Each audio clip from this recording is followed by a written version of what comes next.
Hart Island is the city's public cemetery.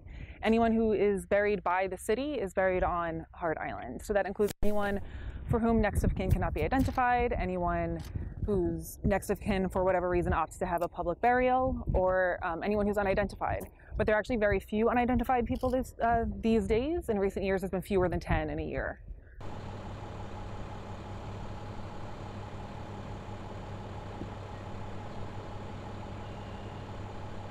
Estimates are that between 750,000 and 1 million people have been buried on the island. In recent years, we've had about 1,000 burials a year, as well as about 40 disinterments.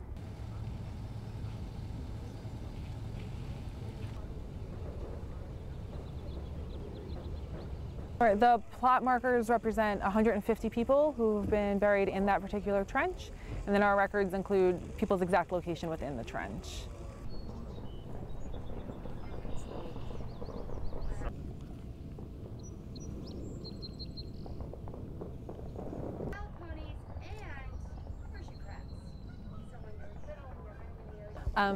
The coffins are 3 deep, which is the sort of maximum in the city for other cemeteries as well, and 2 across in rows until you reach 150.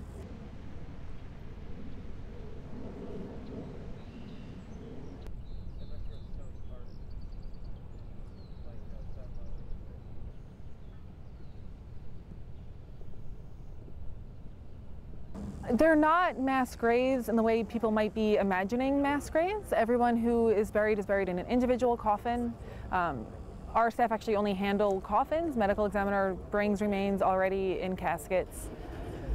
And people are buried and they are covered immediately that day. Nobody is sort of remains exposed.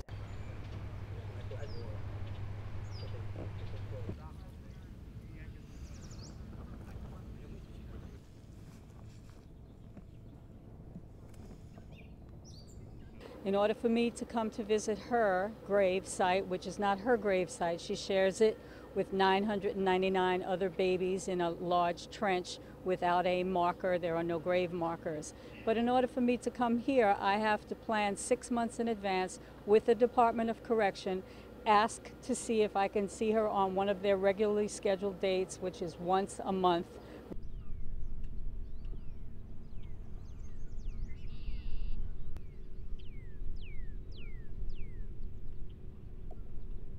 This is the only place where a cemetery is under the control of a correctional.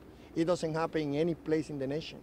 So, and I believe that the mayor recognized that something should be done in this island.